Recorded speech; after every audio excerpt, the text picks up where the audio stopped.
અંકલેશ્વરની આત્મીય સોસાયટીમાં નવનિર્મિત અંબે માતાજી મંદિર ખાતે આજથી 2 દિવસ દરમિયાન પ્રાણ પ્રતિષ્ઠા મહોત્સવનો ભવ્ય પ્રારંભ થયો છે। આ મંગલ અવસરે આજે માતાજીની ભવ્ય શોભાયાત્રા કાઢવામાં આવી હતી। ફૂલોથી સુશોભિત મંદિર અને ભક્તિમય માહોલમાં સોસાયટીના રહીશો તેમજ સ્થાનિકો મોટી સંખ્યામાં જોડાયા હતા।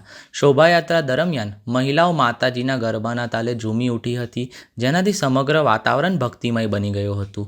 આવતીકાલે હિન્દુ શાસ્ત્રોક્ત વિધિ અને સંસ્કૃત મંત્રોચ્ચાર સાથે માતાજીની મૂર્તિની પ્રાણ પ્રતિષ્ઠા કરવામાં આવશે। આ ધાર્મિક વિધિ પૂર્ણ થયા બાદ તમામ ભાવિક ભક્તો માટે મહાપ્રસાદીનું પણ સુંદર આયોજન કરવામાં આવ્યું છે।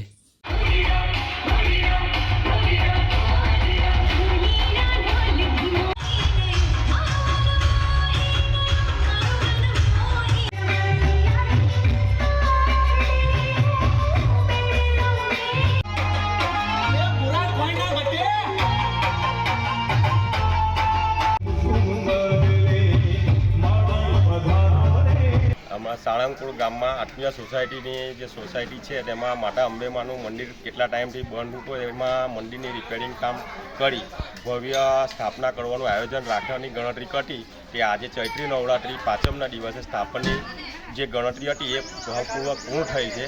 તેના પ્રમાણમાં આજે શોભાયાત્રા કલશ યાત્રા જે ભાવપૂર્વકથી પૂરી થઈ છે અને કાલે પ્રાણ પ્રતિષ્ઠા 24/3/2026ના રોજ સવારે પ્રાણ પ્રતિષ્ઠા છે એટલે સાંજે ભંડારા ભવ્ય પ્રસાદીનું આયોજન રાખેલું છે।